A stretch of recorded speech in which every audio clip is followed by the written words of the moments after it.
저는 사실 이거 특강 발표하려고 된 게 아니라 오래는 됐는데 갑자기 우리 재료분분위원회에서 특강을 해주셔서 좀 감사합니다.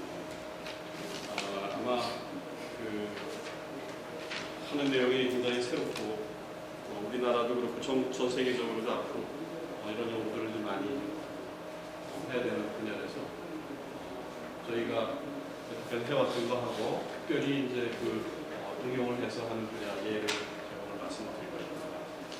여러분들의 그 산업혁명 이후에 우리 실험실이 별로 안 변했다. 우리 그런 생각 안 하세요? 산업혁명은 1848년에 일어났는데 200년 동안 별로 우리 재료 관련, 화학 관련 레보레토리가 변하지 않았죠.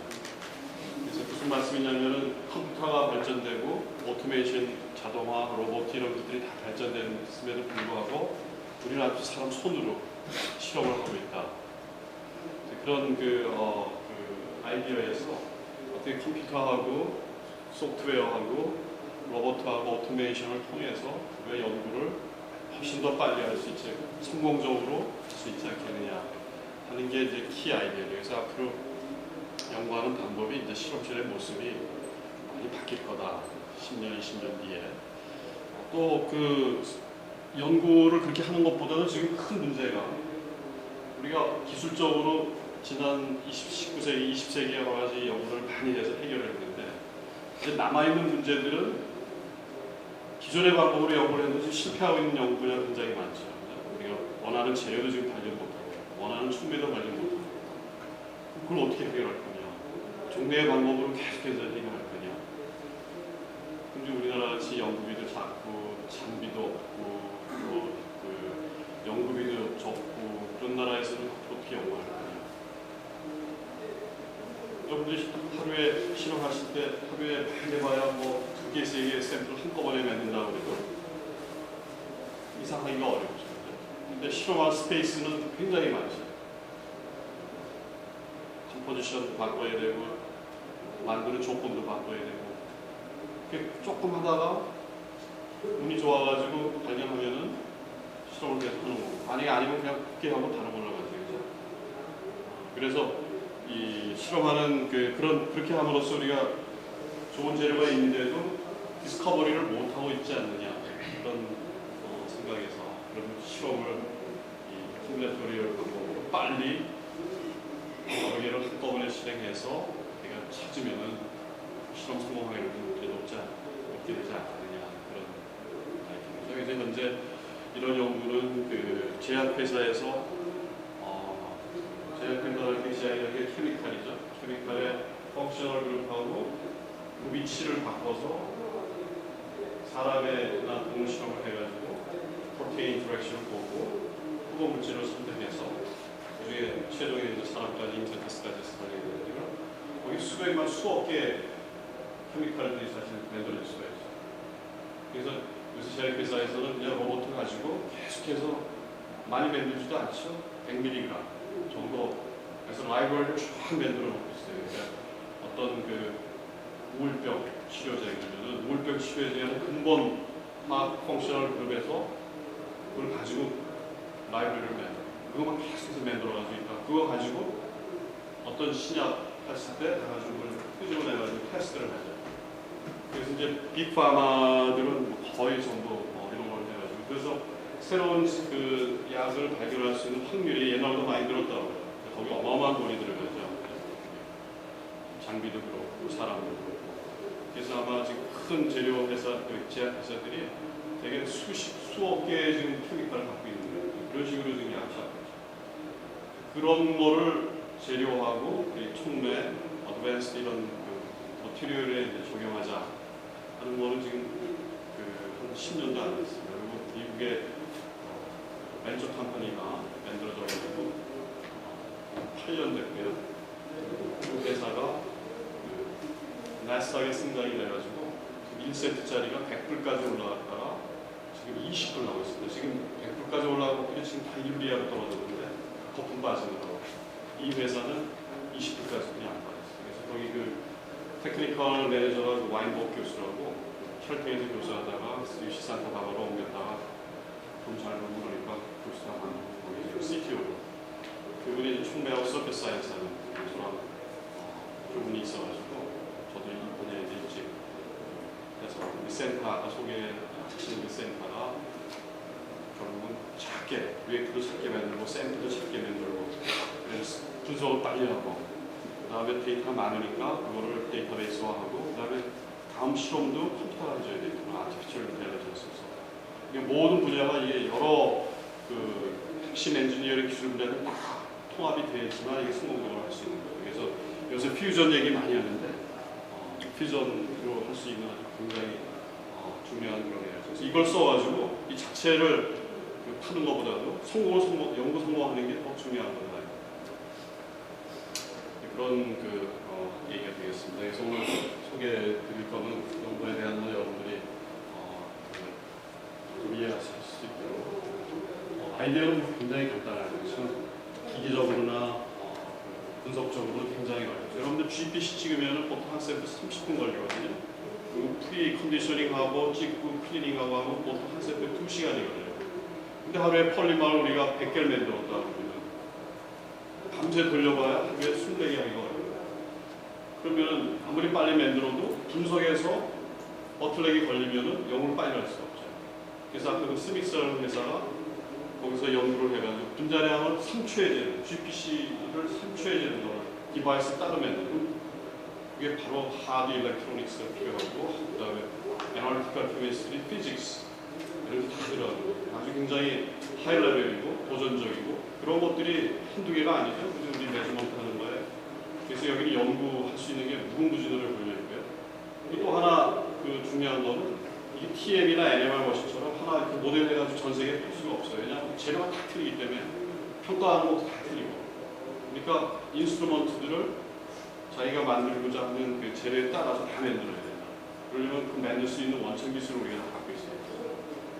또 거꾸로 얘기하면 시믹스가 지금 굉장히 잘 나가고 있는 회사지만 전부 다 이걸 독점할 수가 없다. 여러분들이 시작해도 어느 분야에 한두 개는 세계에서 리딩할 수 있다는 그런 얘기가 되죠. 그래서 우리나라 같이 이제 지금 브렉스루도 해야 되고 여러 가지를 선진국에 비해서 따지는데 이런 것이 하나의 솔루션이 될 수가 있지 않나요? 그래서 많이 만들다 보니까 작아지겠죠. 작게 만드는 예를 들면 여기 지금 우리 강막 컴포지션 만들 때 여기 한 100개 정도 되죠. 그래서 반도체 공정 테크닉 써가지고 마스크 테크닉 쓰고 나오면은 우리가 이런 샘플들을 만들게 되고 그거를 하이스피드 이베리에이션을 해야 되는데 여기서 이제 새로운 분석 장비가 필요하죠. 또 성능 평가뿐만 아니라 부적 평가, 머티리얼의 프로퍼티를 재야 되니까 물리화학적인 성질을 재는 분석 기구들이 필요하게 되고 여기에는 그 엑스레이입니다. 이게 랩에서 엑스레이 2디멘셔널 어레이를 써가지고 한꺼번에 빨리 보통 엑스레이 찍으면 뭐 20분, 30분 뭐 이렇게 걸리잖아요. 근데 샘플이 뭐 몇천 개, 몇만 개 되면은 그런 그 엑스레이 갖고는 안 되죠. 그래서 새로운 하이스피드 분석할 수 있는 엑스레이. 그렇게 해서 우리가 만약에 좋은 그 제품을 발견하면은 재료를 발견하면은 실험이 끝나는 거고. 그럼 데이터가 갑자기 뭐 수백 개, 천 개가 생겼죠. 다음번 실험 설계를 어떻게 할 거냐. 거기에 사람이 이렇게 이제 뭐 사람 머리가 한계가 있잖아요. 데이터를 1000개나 애널리시스 했어요. 이런 걸 다 이 소프트웨어를 써가지고 분석을 해야 되고 비주얼라이즈 시켜줘야 되고 그런 걸 통해 다음번 실험이 어떤 걸 할 거냐 하는 거를 해서 이걸 반복을 해가지고 우리가 원하는 물질이 나타날 때까지 하게. 그렇게 되면 우리가 이 스피드도 여기 만들기 한꺼번에 100개를 맺는다고 그러면 거의 100배 속도가 될 거고요. 또 이 재료값도 굉장히 소량의 재료를 쓰게 되니까 재료도 비도 많이 안 들어가게 되고 그리고 많은 데이터를 정확하게 하나하나 실험할 때만큼 정확성을 가지고 우리가 데이터를 얻게 되니까 굉장한 논리적으로 데이터를 많이 얻게 되니까 거기서 이걸 어떻게 해석하고 이 재료에 대해서 어떻게 할 거냐 더 세어리티컬 할 수 있는 근본적인 확실한 데이터들이 나오기 때문에 더 이론적이 되고 더 코릴레이션을 해야 되고 컴퓨터 시뮬레이션을 해야 되고 그러니까 오히려 이게 사이언스를 더 요구를 하게 돼요. 처음에 이런 테크닉이 나왔을 때 사람들이 저거 하면은 그냥 뭐 아무 생각 없이 컴비네토리를 그냥 막 만들어가지고 아무데나 총 쏴가지고 맞히는 거 아니냐 사이언스가 아니지 않느냐 그러는데 실제로 데이터들이 너무 많이 나와가지고 그런 것들을 콜레이션하고 세어리화하려고 그러면은 더 이론적인 연구도 더 필요하게 되고 그렇습니다. 그래서 그게 완전히 되면은 이 물질에 대해서는 어떻게 보면 연구가 이제 완전히 끝나는 거죠. 먼저 그 연구에 대해서 이게 재료를 어느 이 회사가 완전히 연구를 끝내가지고 다른 사람들이 더 연구해봐야 정말 거기서 오토마이즈 할 수 없는 시스템이 되어버린다. 사실 그렇게 되면 이제 굉장히 큰 문제잖아요. 우리나라 지금 그런 걸 우리나라가 몇 개를 만들어가지고 사업을 하면 되는데 이제 연구 이렇게 해가지고 연구할 것도 없다. 이렇게 되면 상당히 우리나라도 빨리 이제 여러분들이 실험실에서 이런 것들을 사용해서 혁신 재료들을 이제 많이 만들어야 되는 그런 생각을 생각합니다.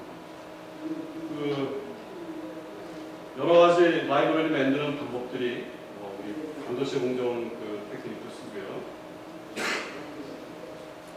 또 잉크젯 프린터도 쓸 수 있고 여러 가지 심플한 방법. 오늘 제가 소개해드릴 거는 가장 값도 싸고 아주 컴포지션을 조절을 잘 할 수 있는 오늘 우리 LSMCD 방법이라고 하는데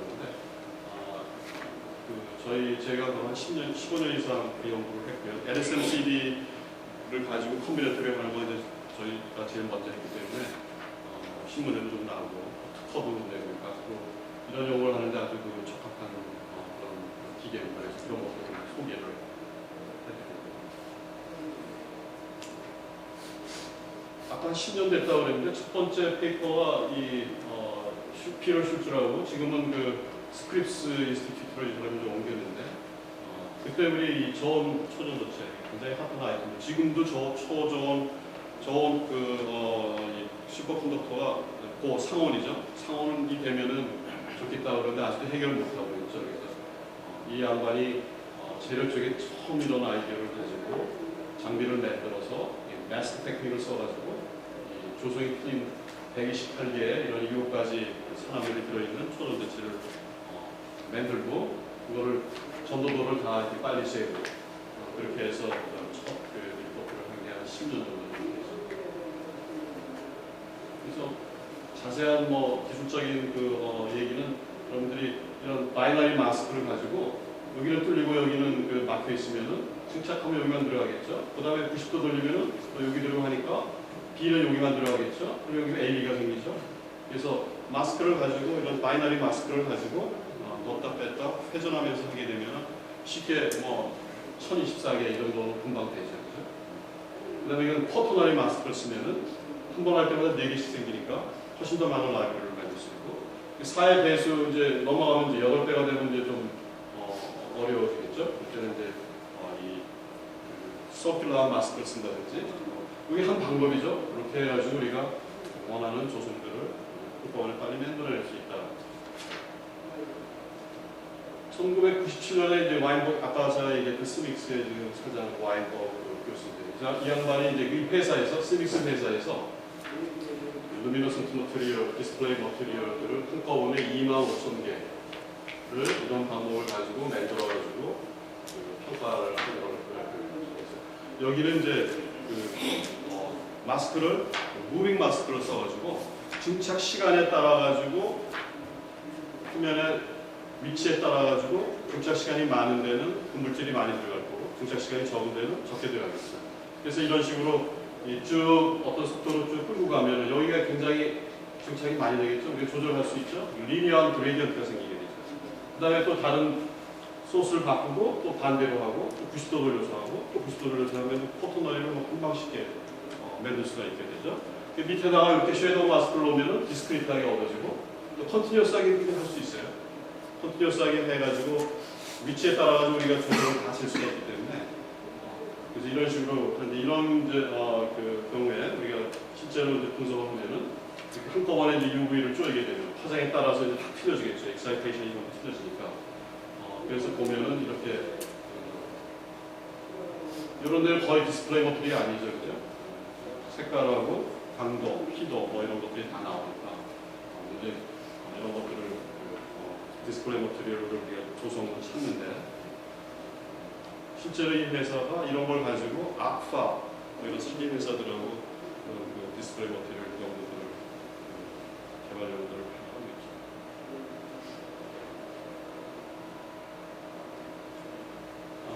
이거는 이제 다이렉트 머티리얼 스퍼터링으로 BST라는 머티리얼인데, BST 머티리얼은 조성에 따라 가지고 다이렉트 콘스턴트가 아주 급격하게 변화하는 게 잘 알려져 있죠. 그래서 실제로 그런 무법을 마스크 스프레딩 하고, 그 다음에 평가, 다이렉트 콘스턴트를 재려고 그러면은 거기다가 볼트지를 가야 되고 프론트를 재야 되고 그래야 되는데, 그거는 굉장히 시간 걸리거든요. 이게 좋은 예인데, 에반더스 마이크로웨이브 마이크로스코피라고 그래가지고 그냥 컨티뉴어스 샘플에 우리가 거기다 마이크로웨이브를 가하고 그 마이크로웨이브에 투과된 인텐시티를 재면은 다이렉트 콘스턴트를 이렇게 전기적으로 재는 거하고 같은 값을 다 얻게 돼요.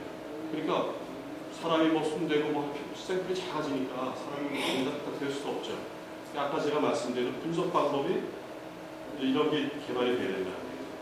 그러면 그냥 증착해서 그레디언트가 있는 샘플에다가 그냥 쭉 마이크로웨이브 쫙 주소하면은 그 웨이브를 화장만 다 제어하는 시되면 다이렉트 콘스턴트 그냥 빠지니까. 그러니까 분석 끝나는데 아무리 복잡한 샘플이라도 2~3시간이면 다 끝나요. 그래서 그런 것들을 이제 개발해서 이제 발표하기 상업적으로 다 이제 팔고 있죠. 이게 찾은 결과 X에 대해서 학생들이 실험한다고 그러면 10개로 나눠가지고 실험하고 그래야 되는데 그냥 컨티뉴스하게 전부 실험을 할 수 있다. 이거는 OLED 쪽인데 여러분들이 잘 아시다시피 OLED에는 여러 레이어가 있죠. 그죠? 홀 인젝션 레이어, 홀 트랜스퍼 레이어, 일렉트로 인젝션 레이어, 액티브 레이어, 일렉트로드 해가지고 적어도 한 7개 레이어가 있는데 머티리얼도 조성도 중요하지만 또 두께도 굉장히 중요하죠. 그게 하나하나 만들려고 그러면 생각해보세요. 7개의 레이어의 두께 바꾸려고 그러면 벌써 반반씩만 해도 2의 7승이면은 256개 이렇게 시험을 한 개씩 만드는 걸로 디벨롭 하려고 그러면 1년을 해야 될지 모릅니다. 그래서 디벨롭 빨리 하는 방법, 우리가 OLED에도 그런 두께 같은 것들을 조성 콘스턴트로 우리가 조성을 만들었을 때도 두께 옵티미제이션을 이렇게 해가지고 이 두께에서 PPD 레이어하고 LQCD 레이어가 이렇게 됐을 때 가장 에피션시가 좋다. 실제로 이제 이런 것들을 실제 연구 도입해서 좀 쓰고 있죠. 이것도 이제 다케우치가 한 건, 아이디어가 여러분들이 좋은 페이퍼 이런 것도 굉장히 쉬운 아이디어에서 나오는데 사실은 그 아이디어 굉장히 이용할 때 이제 좋은 페이퍼다 이렇게 쓰일 때 좋은 페이퍼라고 하죠. 이건 굉장히 쉬운 아이디어인데 다케우치라는 사람이 먼저 했기 때문에 이게 보통 스퍼터링 할 때 이렇게 타겟을 우리가 에스트 스퍼터링을 하는데 하나면은 밑에 이렇게 이 균이라는 게 얻어지겠죠, 그죠? 근데 여러분들 스퍼터링 원리를 보면은 이걸 균일하게 하려고 그러면은 타겟에서 되게 멀어져야 돼요. 그래서 솔리드 앵글의 차이가 없어야 돼요. 그래서 일부러 우리가 실험할 때는 타겟을 멀리 떨어뜨려가지고 대부분의 스퍼터링 머티리얼들이 밖에 가고 우리 웨이퍼에는 아주 균일하게 떨어지도록 반대 생각이죠. 그걸 땡기면은 솔리드 앵글의 차이가 많이 나가지고 위치에 따라가지고 증착되는 속도가 다 틀리게 되죠. 그걸 우리가 무지개에서 우리가 3원색 하듯이 3개로 이렇게 놓고 가깝게 당기면 가운데는 3 컴포넌트가 생길 거고 5 컴포넌트 생기는 데도 있을 거고 그래서 전체 이 믹스처의 컴포지션이 그냥 이렇게 다 나오게 되죠. 그래서 그거를 가지고 위치마다 우리가 컴포지션 애널리스를 하고 구조 애널리스를 하고 평가를 하게 되면 아주 간단하게 이 전조성에 대해서 인포메이션을 얻게 되죠. 그래서 이렇게 전조성에 대해서 러프하게 스크리닝 하는 거를 우리가 프라이머리 스크리닝이라고 해요. 거긴 10,000개보다 더 많이 테스트하고 그 중에서 이제 골라내가지고 100개 정도 좋은 걸 가지고 또 조금 더 정밀한 방법으로 테스트하는 걸 우리가 세컨더리 스크리닝이라고 해요. 세컨더리 스크리닝이 끝난 다음에 얻어지는 것 갖고는 한 개 한 개씩 해서 베리파이를 해야죠. 그죠? 우리 보통 실험실에서 하듯이. 그게 되게 이 material research 하는데 스트레이트죠. 그래서 이런 것들은 프라이머리 스크리닝 하기 좋죠. 그냥 컨티뉴어스 하는데 전조성이 다 있으니까. 그러니까 그렇지만 이밸류에이션 나가는 게 참 어렵죠. 이게 전부 다 붙어 있고 그레디언트가 이 디스크리트한 라이브러리가 아니고 그러기 때문에 그래서 한번 이렇게 쭉 스크리닝 해보고 그다음 거기서부터 우리가 세컨더리 스크리닝하는 디자인 가이드 데이터를 우리가 얻을 수가 있게 된다. 아이디어 이걸 가지고 이 사람은 뭐 했냐 그러면은 페로매그네틱 자석, 아주 강자석 그런 것들이 망난 빛을 가이를 하고 합하면 되는데, 그래서 이거 스피드로 매주하는 것도 뭐 뜯어내가지고 분석하는 게 아니고 그냥 그 웨이퍼 자체에서 라이브러리에서 분석하게 돼요. 여기 보면 이제 빨간색이 이렇게 나오는 것들이 높은 것들이 준비되죠. 그래서 금방 알죠. 이 부전은 아니구나. 여기 부전이 데이터를 공부하고 다음 연구할 수 있는 구체적인 그런 릴라이블한 데이터를 얻게 돼요. 여러분들이 이런 걸 안 쓰면은 사람이 서렌피티라고 그러죠. 자기가 그냥 뭐 할 때 생각해가지고 뭐 할 때 영감 받아가지고 하는데 그런 게 이걸 대신해 줄 수 있죠. 실제적으로 구체적으로 어떤 영역과 어떤 조건에서 나온다는 걸 빨리 캐치할 수 있기 때문에 연구를 성공할 수 있는 확률이 굉장히 높아지고,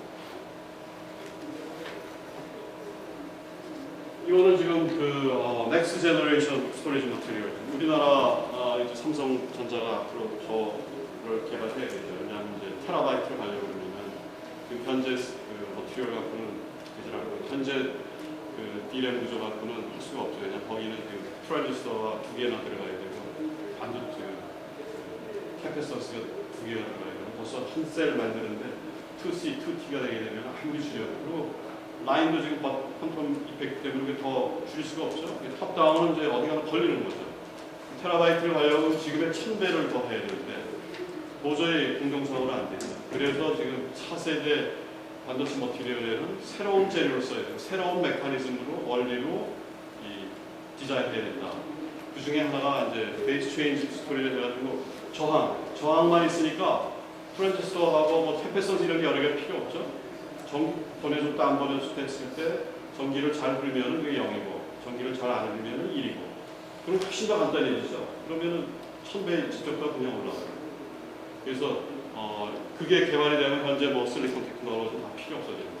그래서 인텔이 뭐 세계적으로 이 넥스트 제너레이션 머티리얼을 찾는데 너무나 조성의 조건이 실험 서치하는 익스페리먼트 스페이스가 굉장히 크죠. 그래서 그런데 이제 이용을 하는 거고. 베이스 머티리얼 지금 GSD라는 머티리얼이 제일 많이 보고되어 있는데 그보다 더 좋은 게 지금 나와야 되죠. 그런 것들 찾는 데는 이런 것들 나와 있습니다. 이건 이제 저희 센터에서 3억짜리 되는 기계인데 그래서 이건 개발이 이미 돼 있어요. 참 다행스러운 건데 XRD는 1 마이크론 샘플도 10초면 나와요. 근데 이건 왜 개발이 됐냐면 제약회사에서 저런 게 필요해요. 그 사람들은 1 마이크론 필요한 게 아니고 여기 그림에도 나왔지만은 여러분들이 약 먹을 때 약이 다 크리스탈 머티리얼이 돼야 돼요. 난 왜 그렇게 크리스탈 머티리얼이 안 되면 약이 안 된대. 이유는 잘 모르겠는데 그래서 5개의 약들을 막 합성한 다음에 소리드파이 한 다음에 아까 얘기한 대로 뭐 약을 하루에 지금 라이브러리를 100만 개씩 하루에 만드는 게 수억 개씩 가지고 있으니까 그래서 XRD를 빨리빨리 해서 크리스탈리티 체크하는 머신이 필요해요. 왜냐면 브루커가 옛날에 시멘스 걸 산 건데 이 브루커라는 회사가 이미 그 머신이 돼 있어요. 그래서 근데 그 사람들은 이렇게 마이크로 샘플은 필요 없는 거예요. 그래서 500 마이크론까지 0.5mm죠. 그 정도까지 돼 있는데 사실 우리가 지금 아까 이 컨티뉴어스 라이브러리를 보면은 우리가 1마이크론짜리 XRD 픽을 얻을 수 있는 게 중요하죠. 그죠? 또 더 작으면은 더 많은 인포메이션을 얻을 수가 있죠.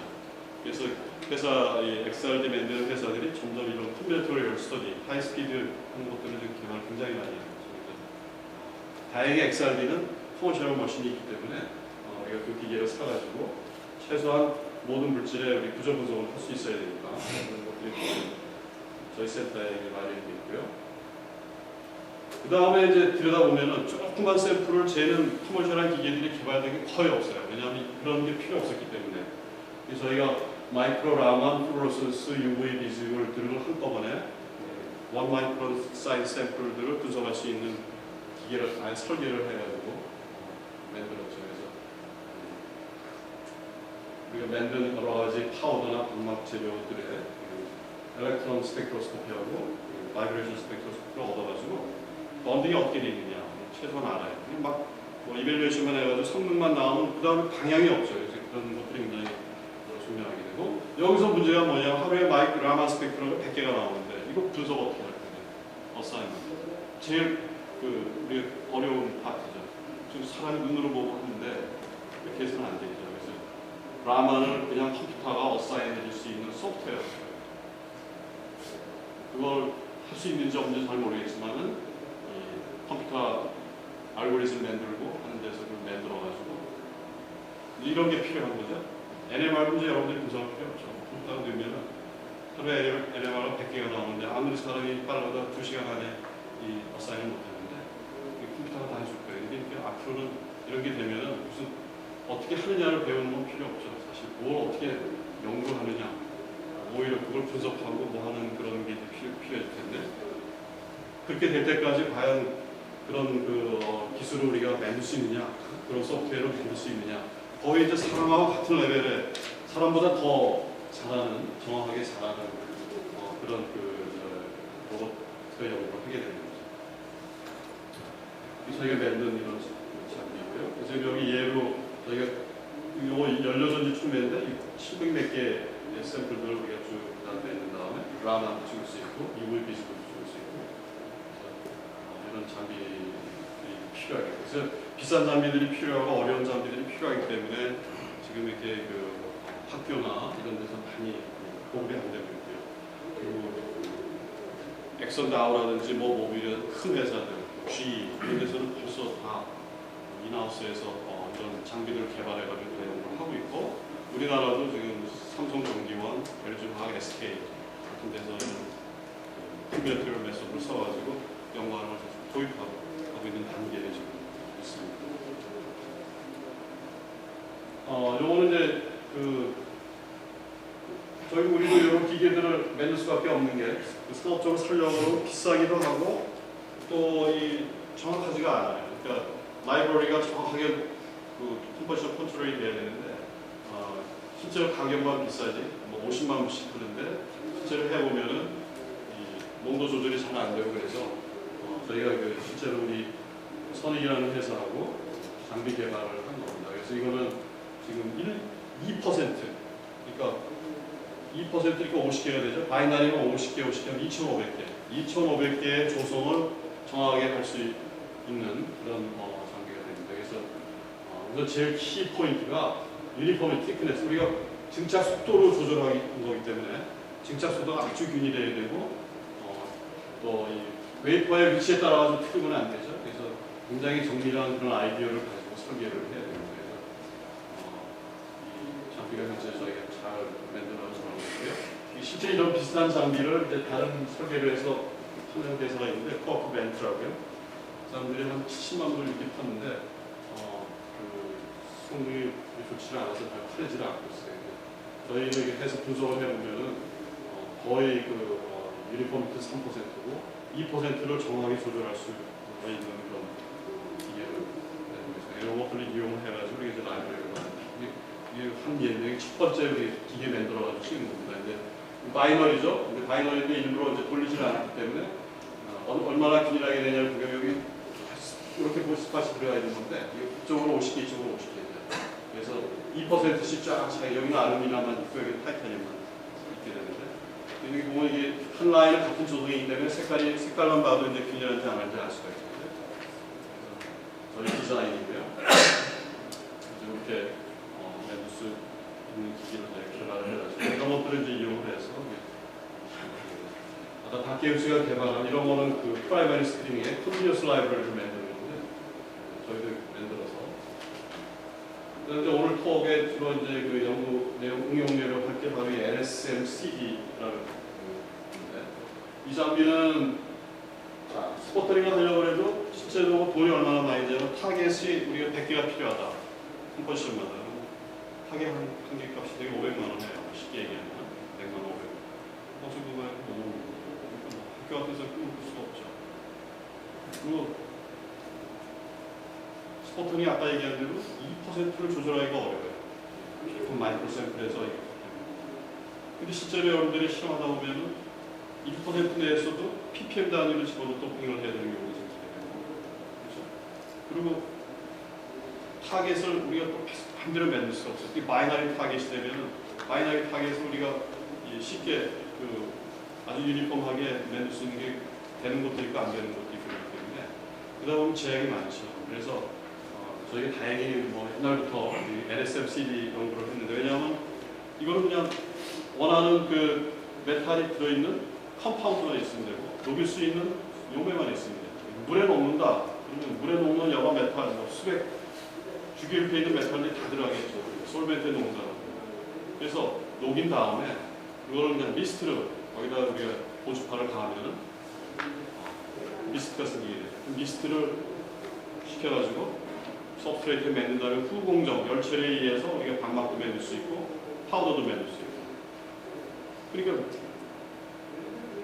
밸런스로 재는 우리 ppm 단위 얼마든지 잴 수 있죠. 그렇게 해서 라이브러리를 정확하게 조성 구조를 할 수가 있다는 게 장점이 되는데, 그렇게 해서 이게 제일 처음으로 64개짜리를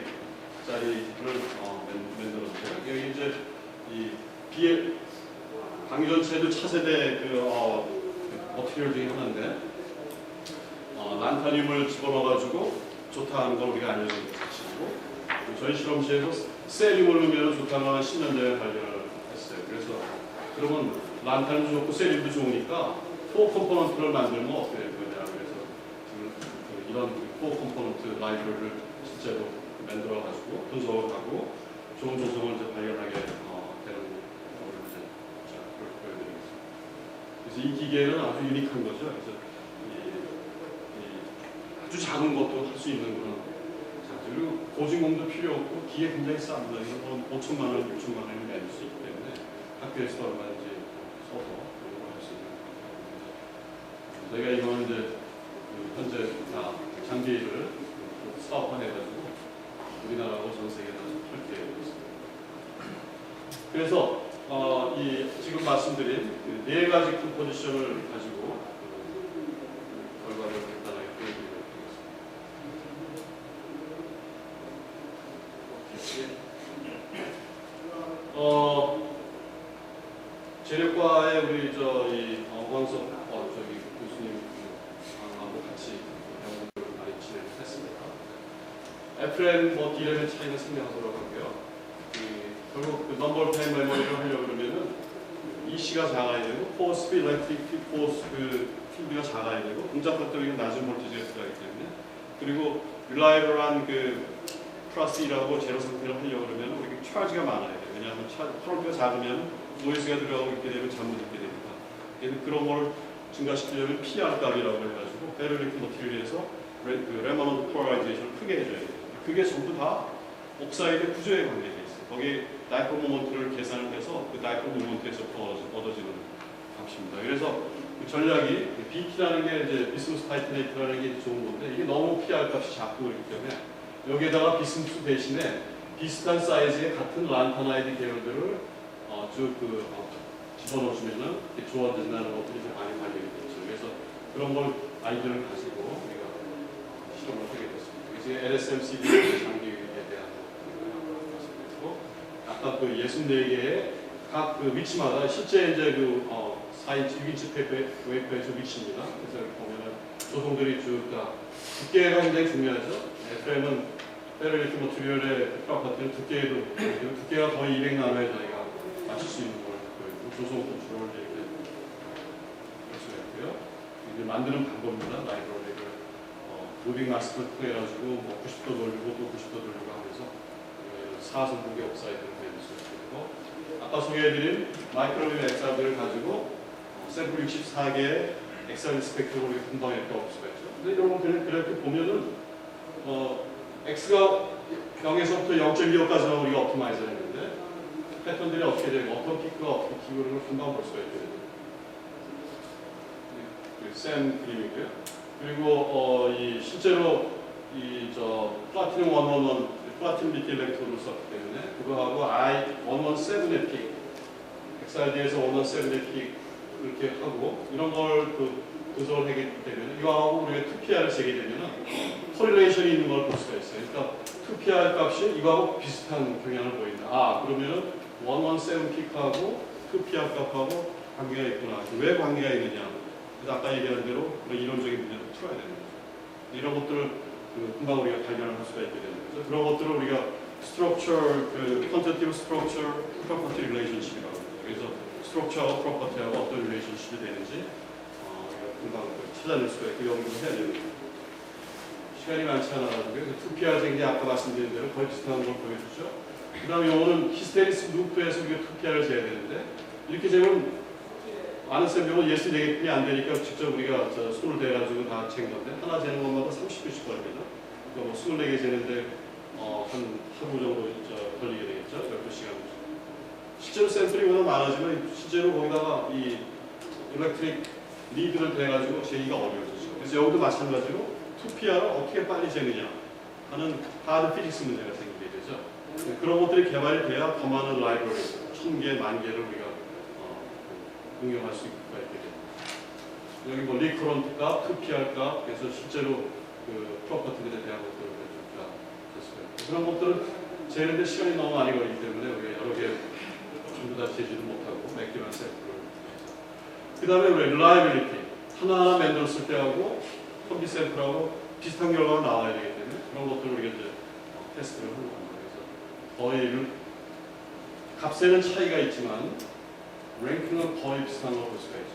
일단 셀렉션 하는 거기 때문에 절대값의 에러는 20-30%의 에러는 그렇게 중요하지 않습니다. 그러니까 전략이 이 랭킹을 우리가 잘 정하는 걸 만듭니다.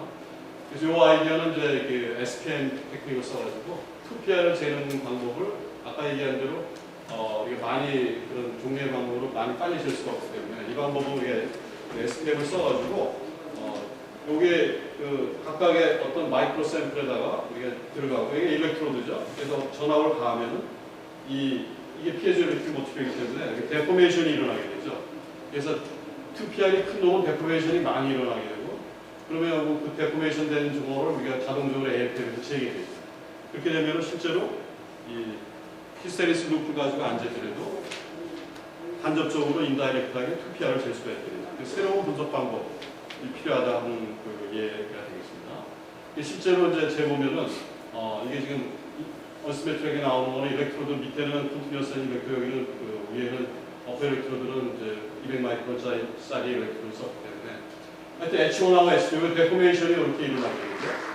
그래서 그 데포메이션 H1 플러스 H2 하고 2PR하고 풀어서 해보면은 거의 리니어하고 일치하는 걸 볼 수가 있죠. 그래서 2PR을 그 히스테리스를 재는 대신에 SPM을 써가지고 빨리 될 수가 있겠다. 그렇게 되면 우리가 여러 가지 많은 샘플들 분판 애널리시스를 할 수 있게 됐다는 거예요. 그래서 시간이 많이 지났기 때문에 콘클루전으로서 말씀드리면 이렇게 복잡한 4성분계 어떤 옥사이드 화합물이라도 우리가 만들어가지고 여러 가지 구조 분석을 할 수가 있고 결국 옵티미제이션을 해보면은 X가 0.21일 때 2PR 값이 가장 맥시멈이 되는 걸 찾을 수가 있게 되고 아까 말씀드린 대로 2PR 값하고 117픽하고 그 코릴레이션이 될 수 있다는 걸 우리가 알 수가 있고 그리고 끝으로 이 2PR 값을 SPM으로 발달이 될 수 있다. 그래서 이런 재료들이 이거 하나의 예죠. 모든 수많은 재료들이 다 이런 방법으로 연구가 될 수 있고 찾을 수가 있다는 거예요. 그래서 이런 여러분들도 이런 테크닉들을 쓰시고 우리 센터에 이런 게 있기 때문에 전문가는 제가 아는 건 머티리얼이 몇 개 안 되죠. 그래서 여러분들이 여러 가지 머티리얼들이 있으면 그런 연구를 하시고 싶으면 교수님도 마찬가지죠. 저희한테 서제스를 해주면 저희가 라이브를 같이 만들고 평가도 하고 그렇게 해서 연구에 많이 도움이 될 수 있도록 저희 센터 항상 열려 있으니까 많이 이용해 주시기 바랍니다. 감사합니다.